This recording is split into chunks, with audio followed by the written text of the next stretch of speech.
There was no doubt about Marley's death.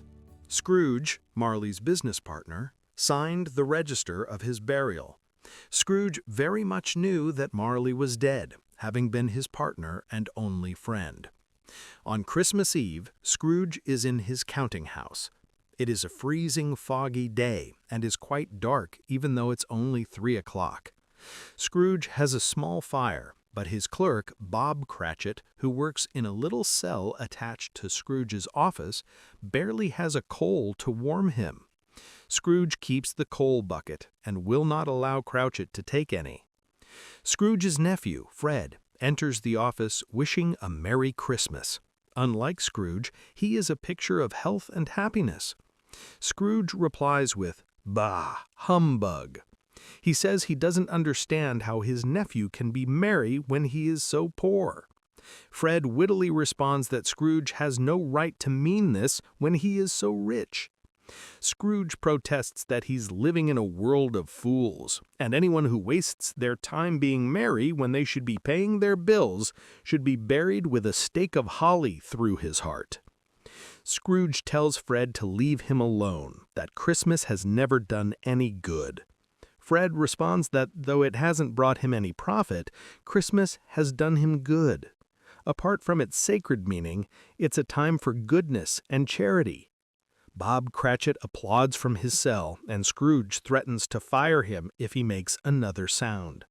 Finally, Fred asks Scrooge if he will dine with him and his wife for Christmas dinner. Scrooge objects to Fred having married at all. He especially objects to Fred's reason for marrying, that he fell in love. Scrooge refuses to hear any more. He drowns out Fred's questions with an angry "good afternoon." Fred leaves kindly and, on his way out, wishes Cratchit a Merry Christmas.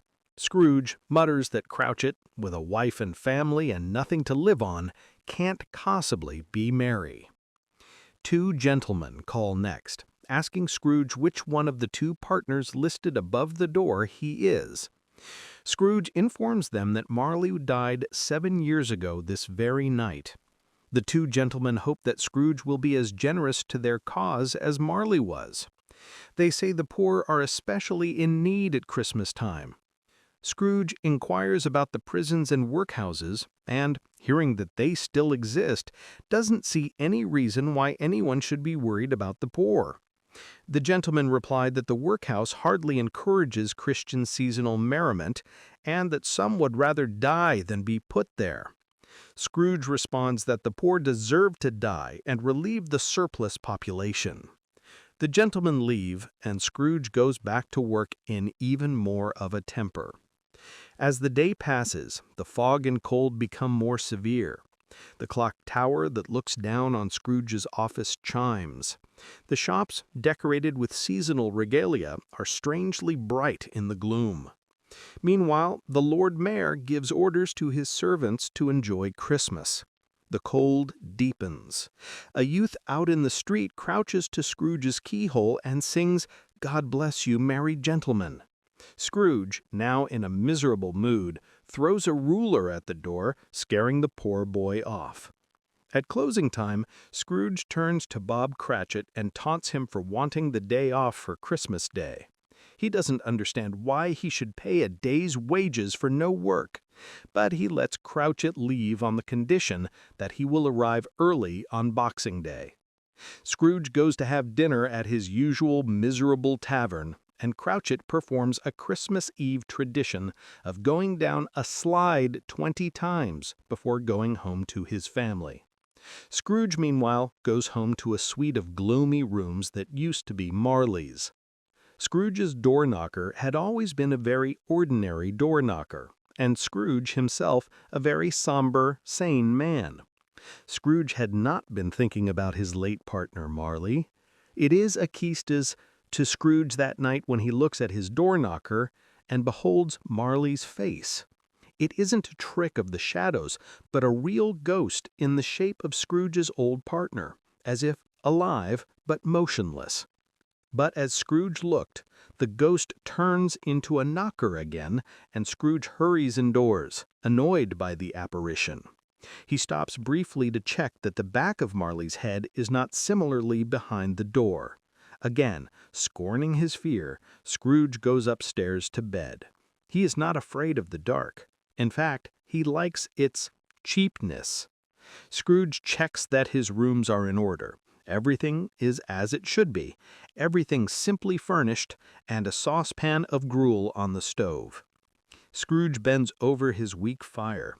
The fireplace is adorned with tiles that illustrate stories from Scripture. But over all of these famous figures comes Marley's ghostly face again. Scrooge dismisses the vision with a "Bah! Humbug!" But suddenly a bell in the room, which had been out of order for some time, starts to toll and is followed by the chiming of all the other bells in the house. For a long minute of this cacophony, the bells stop and are replaced by a clanking noise coming closer and closer. Scrooge remembers hearing ghost stories of spirits dragging chains. He refuses to believe it until the door actually opens before him and he sees with his own eyes Marley's ghost. The ghost appears just as Scrooge remembers Jacob Marley, except that he is totally transparent and carries a huge chain about him. But even as he perceives the very texture of Marley's hair and handkerchief, he cannot bring himself to believe it. He demands to know who the ghost is, and the ghost answers that he was Jacob Marley when he was living. Scrooge asks Marley to sit. He wonders, because of his transparency, if he is able to sit, but Marley takes the seat with ease and confronts Scrooge about his disbelief, asking him why he doubts his senses. Scrooge responds that he can't trust anything that is affected so easily, by indigestion, for example. He then makes a joke that Marley is more gravy than grave. He feels the infernal power of the ghost's eyes on him and tells the ghost to look at a nearby toothpick, which Scrooge says would cause no end of specters if swallowed. At this, Marley shakes his chain and makes a terrifying sound. Scrooge admits that he believes now, but questions why a ghost should come to pursue him. Marley explains that he is destined to walk the earth to change the wrongs he failed to change in life. The chain represents this self-made trail of regrets. Marley warns Scrooge that he's making a terrible chain for himself. Scrooge asks for comfort, but Marley cannot give any. He says it's not his job to bring comfort. Marley cannot stay long, with many journeys ahead of him. Scrooge jokes that he must have been wandering slowly, having taken 7 years to get here. But Marley says he's traveled incredible lengths. There is much remorse in the world. Scrooge doesn't understand because Marley was a good man of business. Marley is affronted at this phrase. He says business is nothing in comparison to the trade of human woes that he deals in. He says it's even worse at Christmas, seeing all the poor folks that he did not help when he was alive. Scrooge is now terrified and vows to listen. Marley tells Scrooge that he soon will be visited by 3 spirits, and he has the chance to avoid Marley's fate of purgatory. But if Scrooge chooses not to listen to these visitors, there is no hope for him. Marley tells Scrooge that the first spirit will appear at 1 o'clock that night, the next at the same time the following night, and the third the night after that. Lastly, he implores Scrooge to remember what he has said, and with his eyes fixed on Scrooge, walks backwards as the window behind him slowly opens.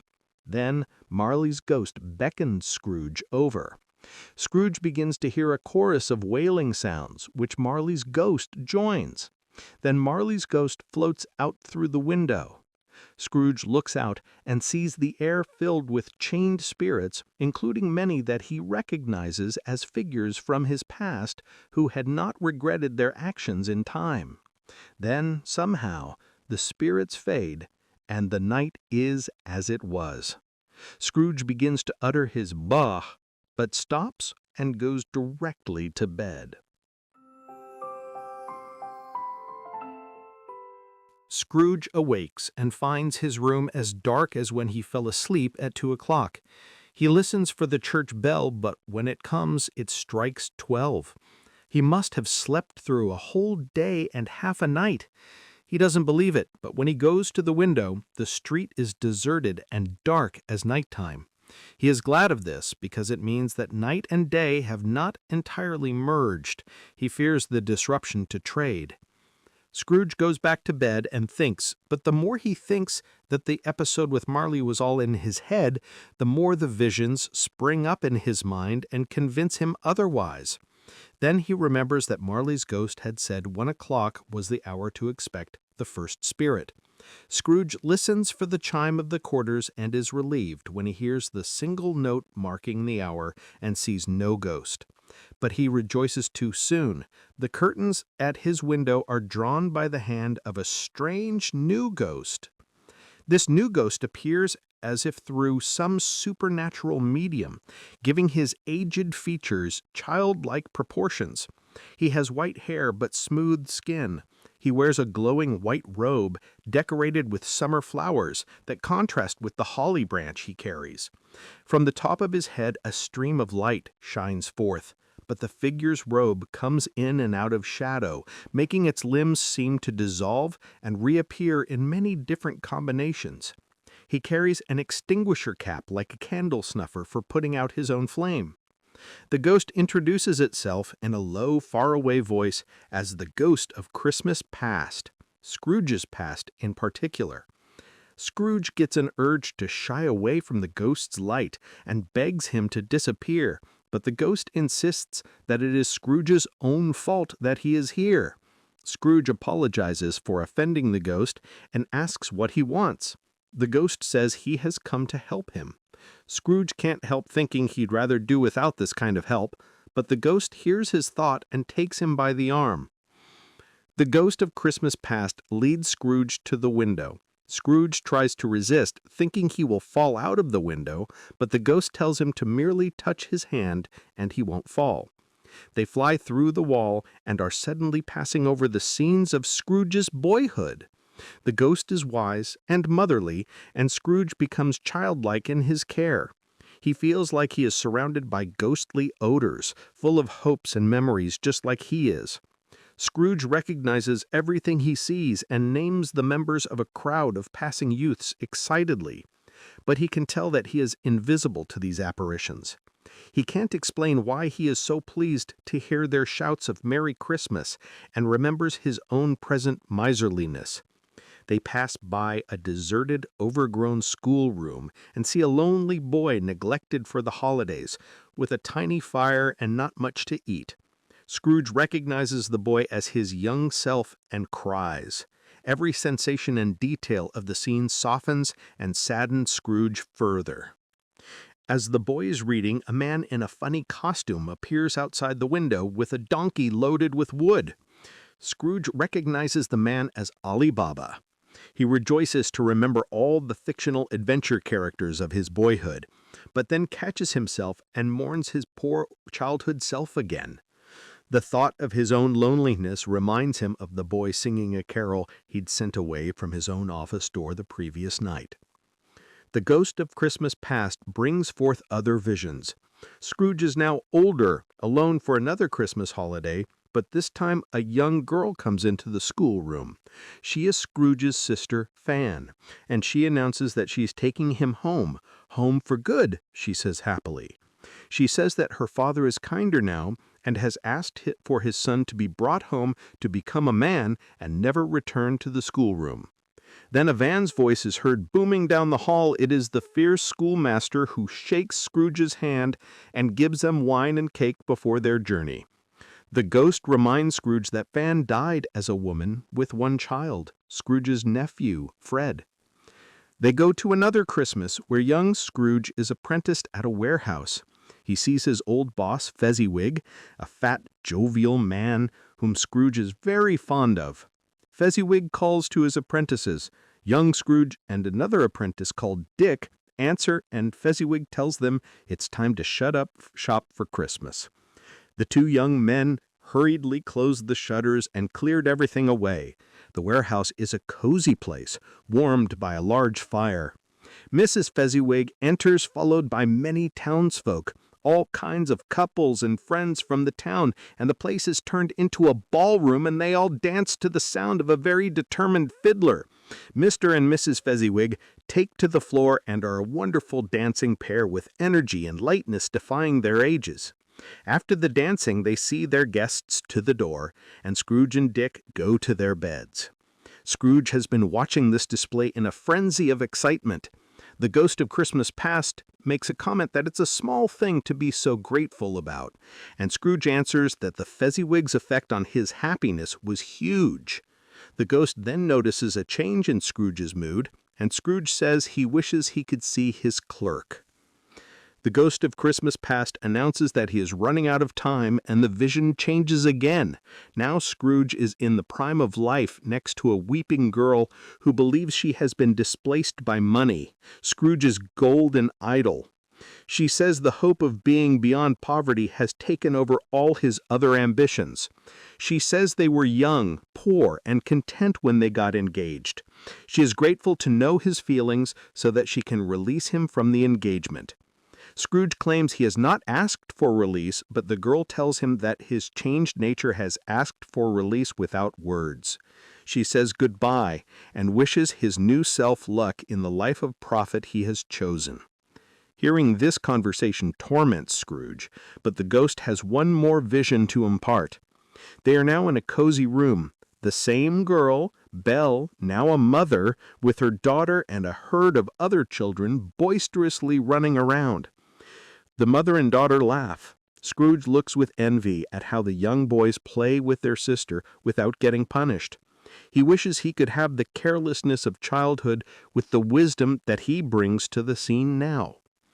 Then there is a knock at the door, and Belle's husband enters with his arms full of Christmas presents. Happy chaos ensues as the children affectionately wrestle the presents from him, and all laugh until bedtime. Then the man sits down with his wife and remembers meeting an old friend of hers earlier. Belle guesses that it was Mr. Scrooge.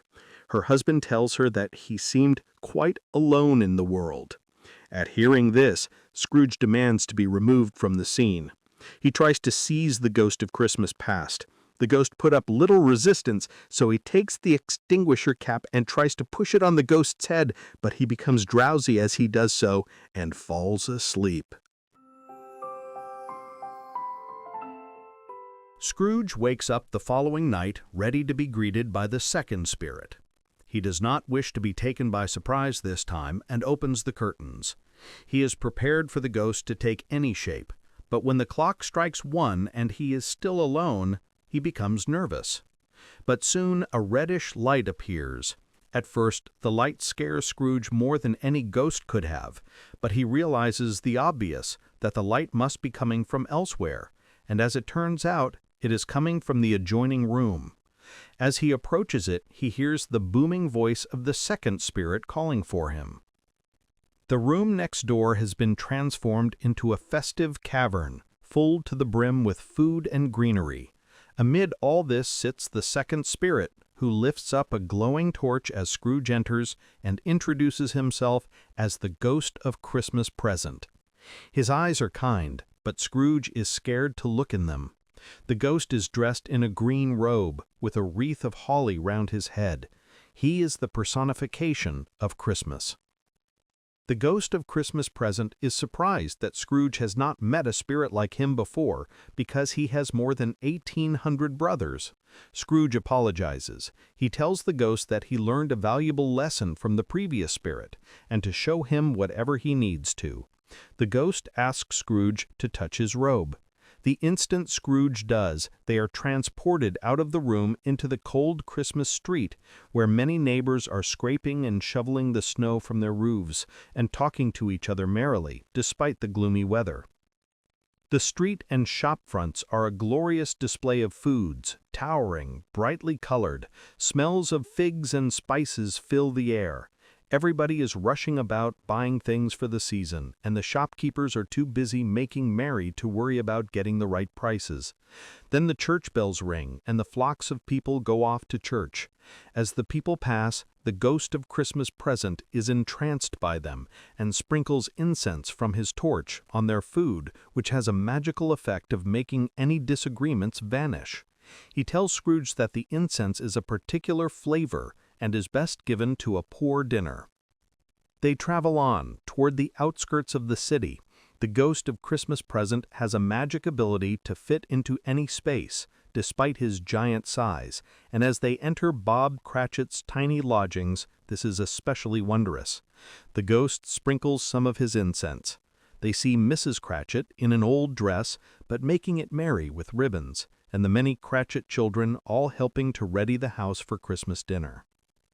Martha, a daughter, arrives home late. She has been working and has brought the goose.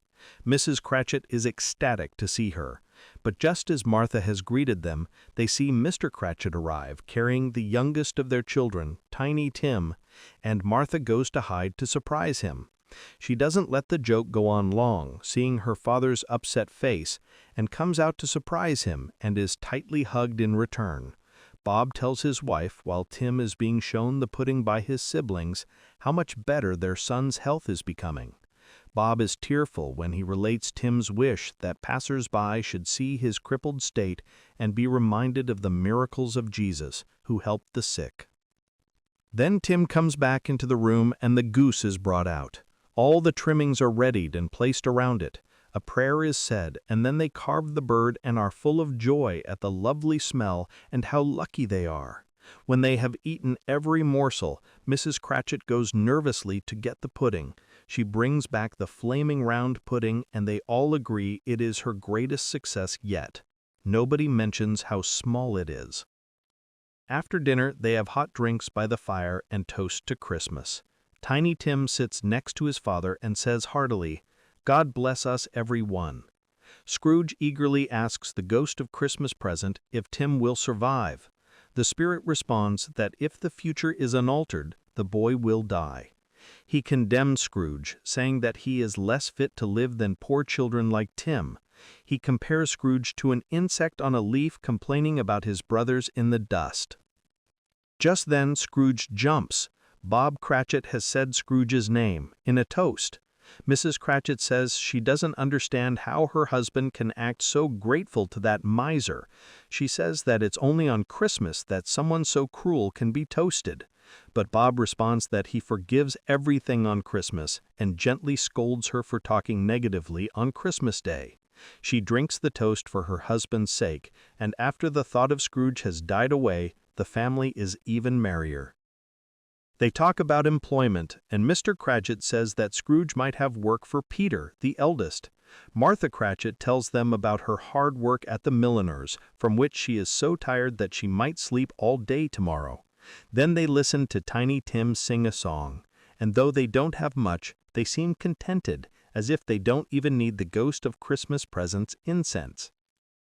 As Scrooge and the spirit wander on through the city, they see wonderful sights like this all over town. So many people are on their way to see family that Scrooge wonders if there is anybody inside at all.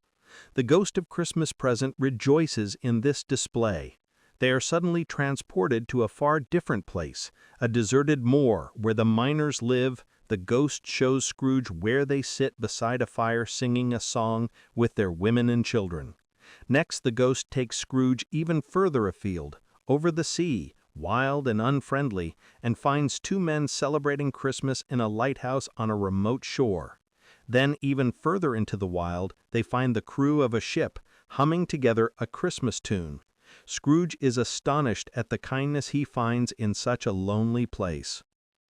Scrooge is interrupted in his vision by a hearty laugh. All of a sudden, they are transported to his nephew's house. As Scrooge listens to the party laughing together, he realizes that they are laughing at him. They are laughing at him saying humbug to Christmas. Fred's wife, who is described as exceedingly pleasant-looking, thinks he should be ashamed of himself. Fred says that he doesn't get anything from his wealth anyway, because he doesn't do any good with it.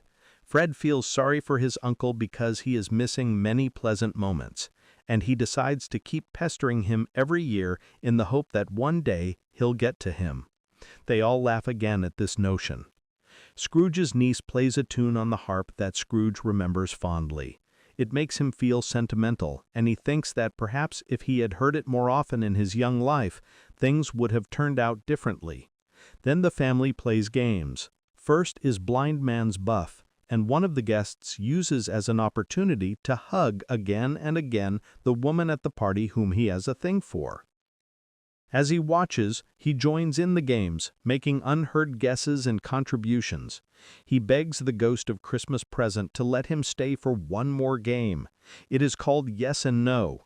Fred thinks of something, and the players have to guess what it is.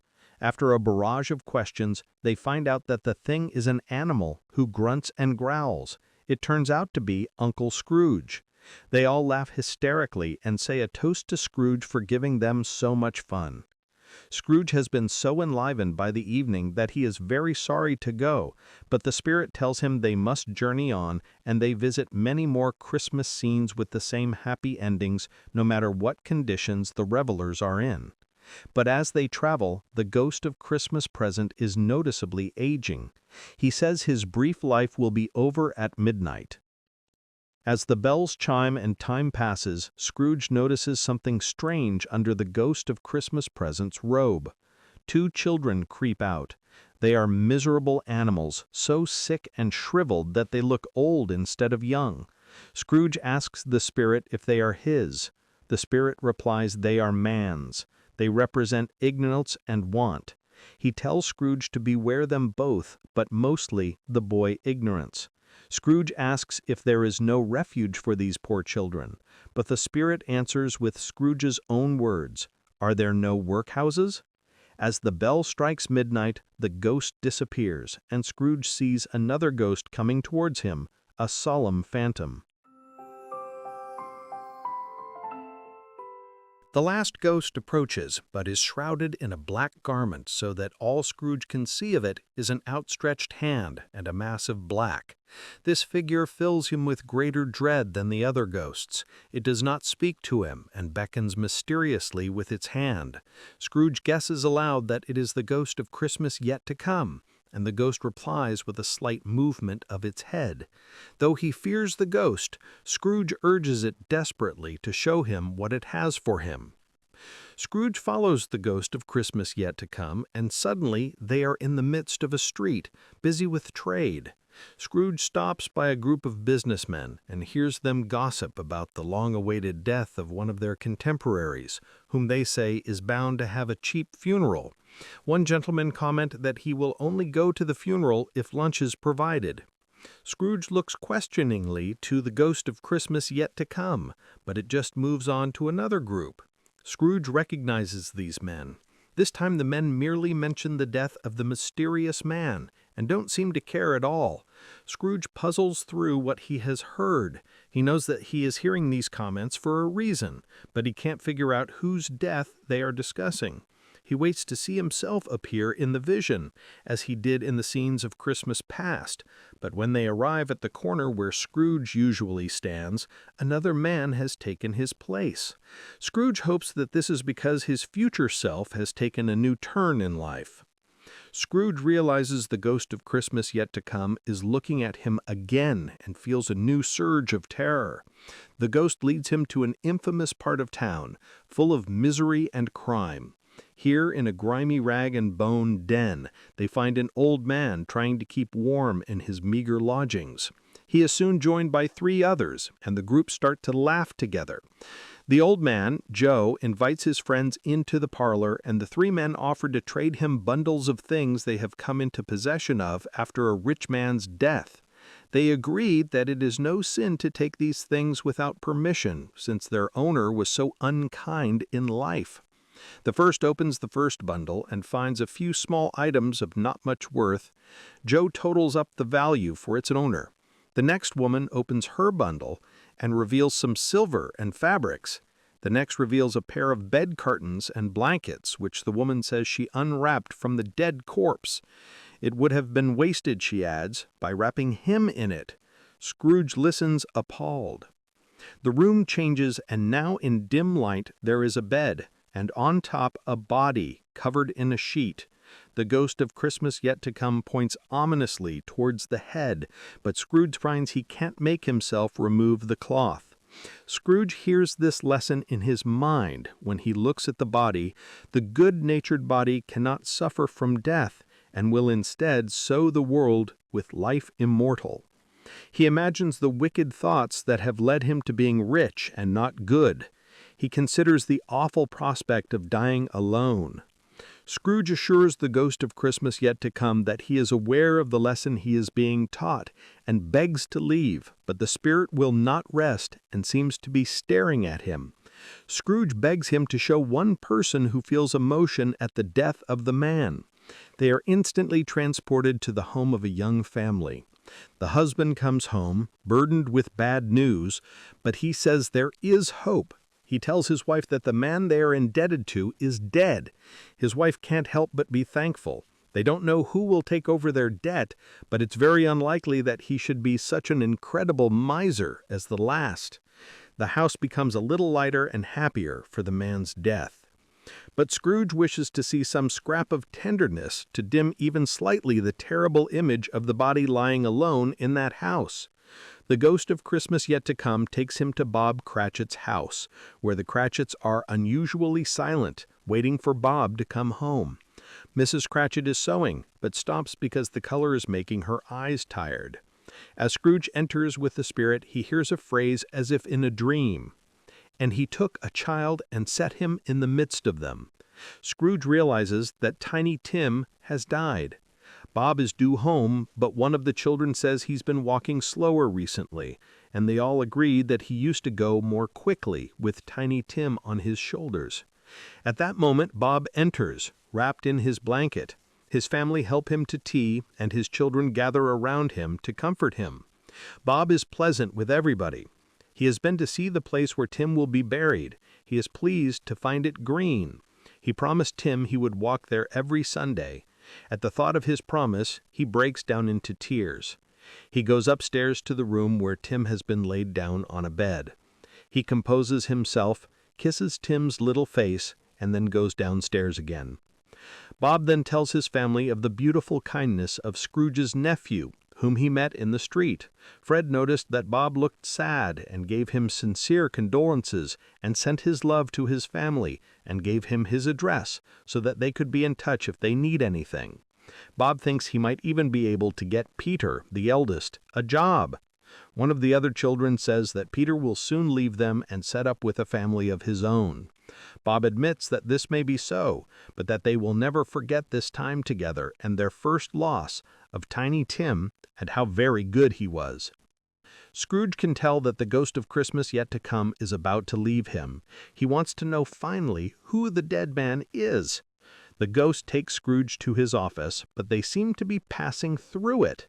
Scrooge asks to see himself inside his house, but the spirit points in another direction. He joins the spirit again at the iron gate of a churchyard, a wretched, lifeless place. The ghost keeps pointing. Now it is clear that he is directing Scrooge to one grave in particular. Scrooge desperately asks whether the things the spirit has shown him can be changed or whether they are set in stone, but the spirit only points with more determination. Scrooge goes to the gravestone indicated by the spirit. It is neglected, and Scrooge's own name is inscribed on it. Scrooge cries out, knowing that he is the dead man on the bed, alone and unloved. He gets down on his knees before the spirit and begs him to reassure him that an altered life will produce an altered fate. He vows to honor Christmas and learn all his lessons.